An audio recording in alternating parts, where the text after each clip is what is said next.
ॐ सर्वमङ्गलमाङ्गल्ये शिवे सर्वार्थसाधिके शरण्यत्र्यम्बके गौरी नारायणी नमोस्तुते।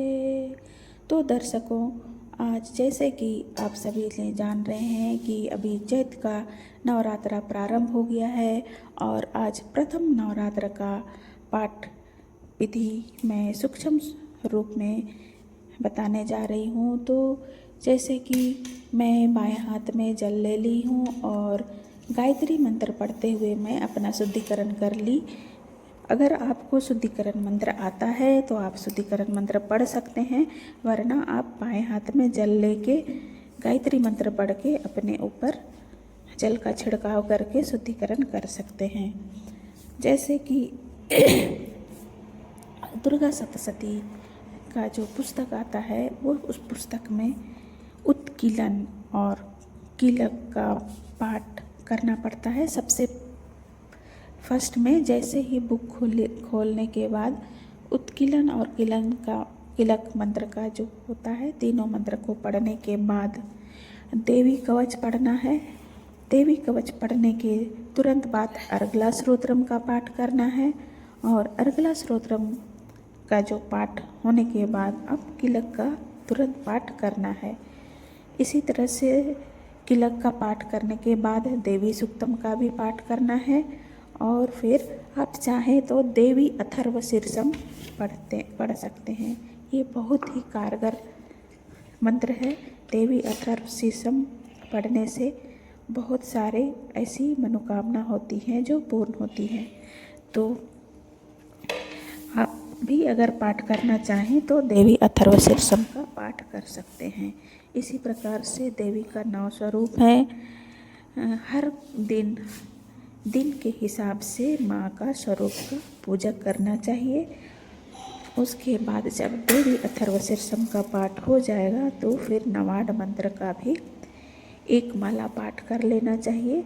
एम ह्रीम क्लीम चामुंडाय विच्चे, यह मंत्र का एक माला रोजाना ये देवी कवच, अर्गला स्तोत्रम, कीलकम, रात्रि सूक्तम और देवी अथर्व शीर्षम का पाठ करने के बाद नवाड मंत्र का भी पाठ कर लेना चाहिए, जिससे बहुत अच्छा लाभ मिलता है। नवरात्रा का पूजा विधि विधान में ये भी एक विधान है। उसके बाद ये नवाड मंत्र हो जाने के बाद दुर्गा सप्तशती में जो 13 अध्याय हैं तो वो 13 अध्याय का भी पाठ करना होता है।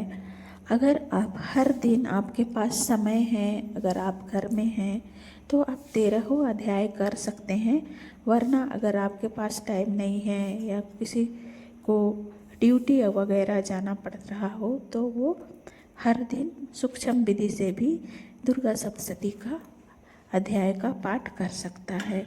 जैसे प्रथम दिन में पहला पाठ करना चाहिए, दूसरा दिन में दूसरा और तीसरा अध्याय का पाठ करना चाहिए, तीसरा दिन में चौथा अध्याय का पाठ करना चाहिए और चौथा दिन में 5वां, 6वां, 7वां और 8वां अध्याय का पाठ करना चाहिए और 5वां दिन में 9वां और 10वां अध्याय का पाठ करना चाहिए, 6वां दिन में 11वां अध्याय का पाठ करना चाहिए और 7वां दिन में 12 और 13 अध्याय का पाठ कर लेना चाहिए। इस प्रकार से आज दुर्गा सप्तशती का पाठ करने का, ये अध्याय का पाठ करने का सूक्ष्म तरीका है। सप्तमी तक पूर्ण कर लेना होता है ये सारा अध्याय को, और अष्टमी में कन्या पूजा कर सकते हैं या फिर नवमी को भी कर सकते हैं। कहीं कहीं को बहुत जगह होता है कि अष्टमी में भी कन्या पूजन हो जाता है और कहीं कहीं नवमी को भी कन्या पूजा होता है। इसी प्रकार से दुर्गा सप्तशती का पाठ करनी चाहिए। उसके बाद तुरंत जब अध्याय कंप्लीट हो जाती है उसके बाद फिर नवान मंत्र का फिर एक माला करना पड़ता है। नवान मंत्र का एक माला हो जाने के बाद फिर माला संस्कार भी कर सकते हैं या फिर तंत्रोक्त देवी सूक्तम का पाठ कर लेना चाहिए। उस देवी सूक्तम का पाठ होने के बाद जो तीनों रहस्यम है दुर्गा सप्तशती बुक में, तो वो तीनों रहस्यम को सप्तमी के बाद भी आप पाठ कर सकते हैं।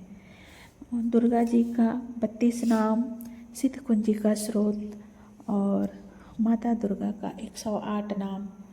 इसी प्रकार से माता दुर्गा का आचमन पूजा विधि विधान है।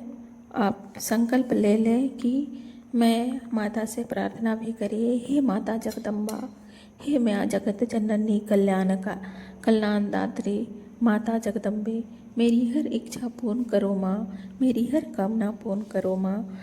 इस भाव से माता का पूजा करें। माता भाव की भूखी होती है और ना कि भक्त का भाव ही देखा जाता है, ना कि भोग क्या लगा रहा है, पूजा में कितना ताम झाम कर रहा, वो नहीं देखा जाता है। माँ सिर्फ भाव की भूखी होती है। माँ को भाव से पूजा किया जाता है। आप भाव से ही माता का पूजा पाठ करें ताकि माता प्रसन्न हो। माँ तो जगत जननी है, वो सर्वज्ञानी है, सर्वव्यापी है। वो हमें क्या चाहिए नहीं चाहिए वो सब कुछ माता खुद ही हम लोग को बिना मांगे देती है, उनको सारा जानकारी होता है। तो दर्शकों, इसी तरह से अपना पूजा विधान को बहुत अच्छा से पूजा पाठ कीजिए। माँ दुर्गा हम लोग की कष्ट दूर करने वाली है, दुख दूर करने वाली है। तो अपने आप के लिए, अपना परिवार के लिए, अपना गांव के लिए, अपना शहर के लिए, अपना राज्य के लिए, अपना देश के लिए प्रार्थना करते हुए इस नवरात्रा में माता दुर्गा का ध्यान करते हुए श्रद्धा भाव से माँ का प्रार्थना कीजिए। वो माँ का भावपूर्ण से पूजा पाठ कीजिए ताकि हम लोग का पूरे विश्व का कल्याण हो। इसी के साथ ही मैं इस पूजा का सूक्ष्म विधि को, पंचोपचार पूजन को यहीं पर विराम करती हूँ। जय माता दी, जय माँ जगदम्बे, जय माँ भवानी, जय मेरी माता अम्बा, माता जगदम्बा। जय माता दी, जय माता दी, जय माता दी। ओम सर्वमंगल मांगल्ये शिवे सर्वार्थ साधिके शरण्ये त्र्यंबके गौरी नारायणी नमोस्तुते।